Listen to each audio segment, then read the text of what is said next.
Okay, now what I'm going to show you is a couple more things about how to set up your mixer for recording, show you some basic track layout stuff, how to use plugins and sends and reverbs.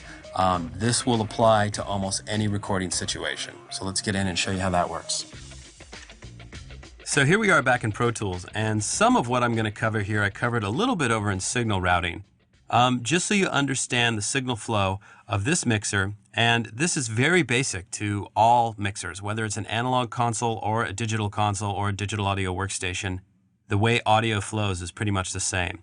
So we have our guitar track here that's in record ready, and you remember earlier we selected our input, we selected our output, which is outputs 1 and 2 being used as our main left-right send. We also used a bus on one of our 5 insert points, and we used bus 1 and 2. In this particular Pro Tools system, there are 64 buses, which is a lot of buses. So you can do mono buses, stereo buses, even surround buses. Very, very flexible. In fact, the flexibility that you'll find with some digital audio workstations is well beyond that of a lot of high-end analog consoles. So very, very advanced mixing situation, and sometimes very confusing. Now, one thing some people ask, what is pre-fader send about, this button right here? If it's a pre-fader send, often that's used, in fact almost all the time, that's used for a headphone send. That way, if we're adjusting this level right here, it doesn't affect the level that's going out to the headphones.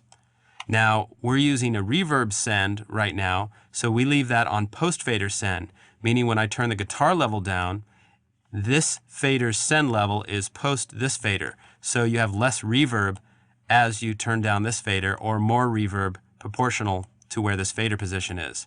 So once again, if it's a send to a delay tap or a reverb or something like that, an effect, you're going to use a post fader send, and for headphone sends, you're going to use pre-fader send. So that's a little bit about sends. Also, the insert points up here, you could see we're using amp farm and an EQ. Cool thing about this is that audio flows from top to bottom going through these plugins. So audio right now is going onto the hard drive when we're recording, or from the drive through these top insert points down to the sends. So the signal has this effect on it going through the sends, which is what we want, and then to this pan pot and to the fader here. Now if we want, we can also move where these inserts happen. So let's say, for instance, I wanted to move amp farm up here and maybe put a compressor on there. We could go and grab a compressor, and there's our compressor, and now we have a little compression on the guitar as well. Now, the cool thing about tracking this way, once again, all of these plugins are post the hard drive. So if we use a compressor or an EQ or any kind of effect on the signal, we're not going to affect what's being recorded. So this adds a lot of flexibility to what you're doing when you're mixing. If you're using this EQ and then you go, well, I don't like that EQ, I want to try something different, I want to try, let's say, Filter Bank, we can go in there and try out a different EQ. Or afterwards, if we're listening to Filter Bank and we go, well, that's a great sounding EQ, but for this particular track, I think a Focusrite might be better. You could switch from plugin to plugin very easily and change what you did without affecting the originally recorded signal. So we also have a click track here, and let me see, we have our bass track and we have our reverb send. Now let's say we wanted to set up a delay tap as well. We would use the same kind of theories that we're using here. I'm going to take the guitar channel out of record, and what we would do is we'd say, okay, I'm going to use bus 3, just a mono send, for a delay tap, and then I would create a auxiliary return. We're just going to create a mono aux return unless you wanted a stereo delay. In this case, we're just going to go mono. And I'll call the return here something very creative like delay. And let me see, the input for this auxiliary return is going to be bus 3.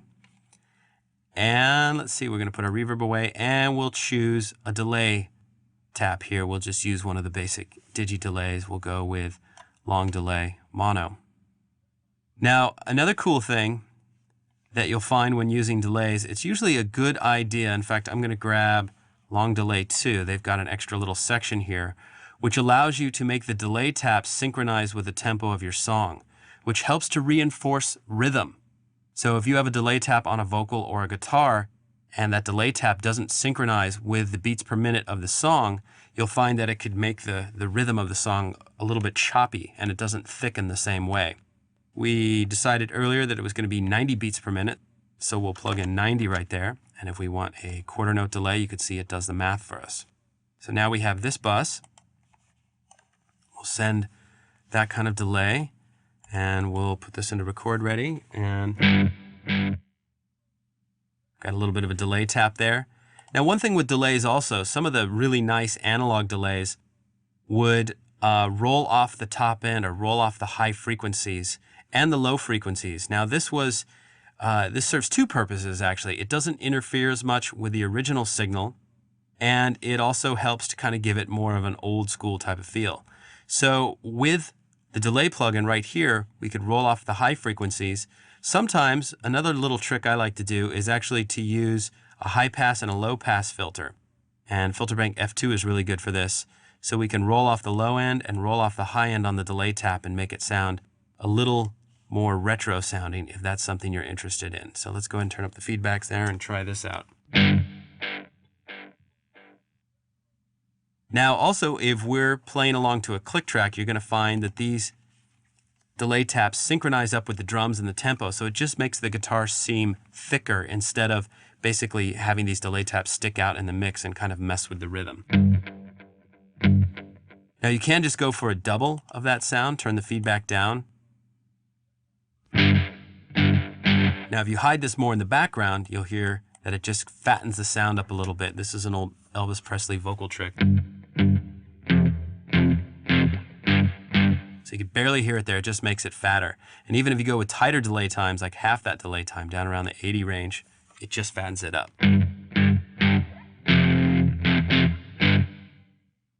So there's a little trick for you as well, and once again, it helps you in learning to set up buses.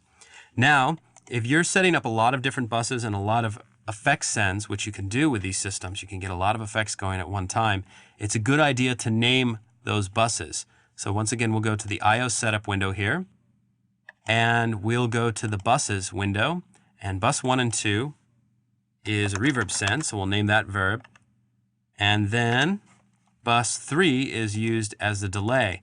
Now, if I'm going to use that delay on the guitar and I'm going to have a separate delay for the vocal and maybe a separate delay for drums or something like that, you might want to name it what it is, like guitar delay. Now, when we go back over into Pro Tools, you'll see that the guitar delay is named guitar delay, that bus is, and the verb bus is named verb. So it really helps you to find where all of these inputs and outputs are, because when you get into larger mixes, this can get really, really confusing. So I also wanted to talk about a couple little recording things. When you're recording in Pro Tools, there's a couple things you should be aware of. Let's go over to the edit window here, and we'll do some punch in and out on the guitar track. Now we have, let me see, a tempo of, I said 90 beats per minute for this particular song. So when we're playing along with the click on, and we'll put up our transport bar and you can see that the click is on, we're going to be able to hear the click, and with the guitar in record ready, we'll be able to play along as well. Now let's say I like this tempo and I want to try recording something to this tempo, and we want to play along to the click but we don't want to record it. That's where you get into your monitoring modes. For instance, these two modes here, auto input and input only. What auto input does is it puts audio from your input stage. For instance, we have the guitar plugged into a preamp going into input 3. So that's the input for the guitar track. This particular option here, auto input, will put that signal through the mixer when you're stopped, when you're shuttling, like fast forward or rewinding, which you really don't have to do much with a digital audio workstation. You just drop the cursor and go. Or if you're recording onto a track. The only time you won't hear that input is if you're playing back and you're not recording. Now, if I want to hear that click and be able to monitor through, we could use input only monitoring. So now, we'll go ahead and zoom in on these measures here. I'm also going to start recording around, I usually start around measure 10. And we could type in equals 10 on our keypad, so we're exactly at measure 10. So now when I'm playing,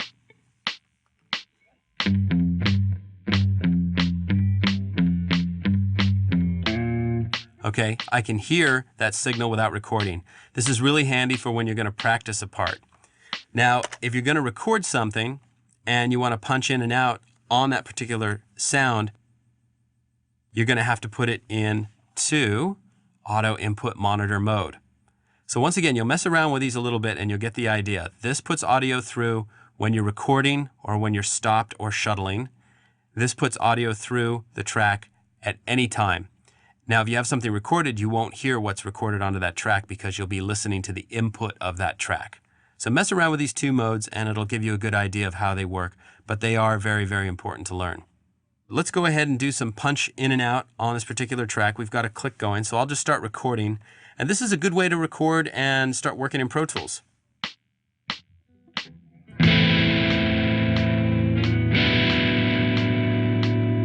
Now, right off the bat, if I record something, I go, wait, that was wrong, I didn't like that, or I couldn't hear the click wasn't loud enough. I can hit Command period to cancel out of that recording, go over here, turn up my click a little bit, and we'll try recording a little bit more.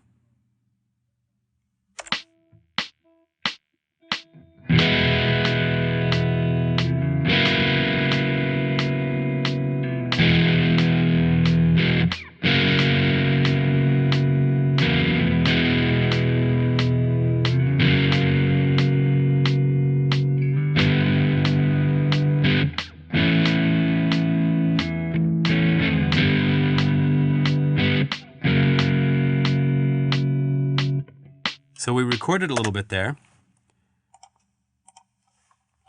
And that's kind of the basics of getting ready to record and how to punch in and out. Now, if we listen back to this, for instance, right now, if I hit play, we're not going to hear that section because I'm in input mode.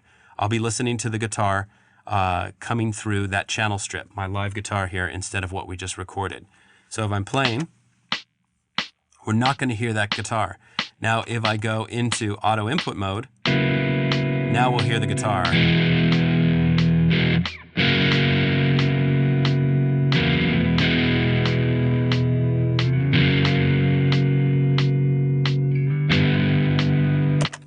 Now let's say I want to punch in on this track. That's when we'll drop the cursor where we want to punch in, set up some pre-roll, like I have 2 measures of pre-roll there, and we'll hit record. Now I'm using a key command for record, but you could use the transport window as well.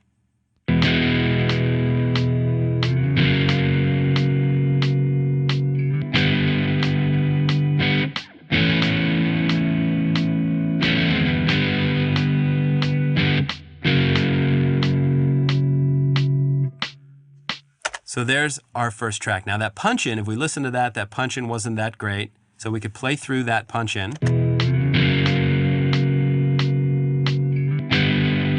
And you heard the little jump there? Well, with digital audio workstations, it allows you to fix punches after the fact. So we can, for instance, roll up to that point a little bit, make a little crossfade across that boundary, and fix it like that. We'll zoom back out here.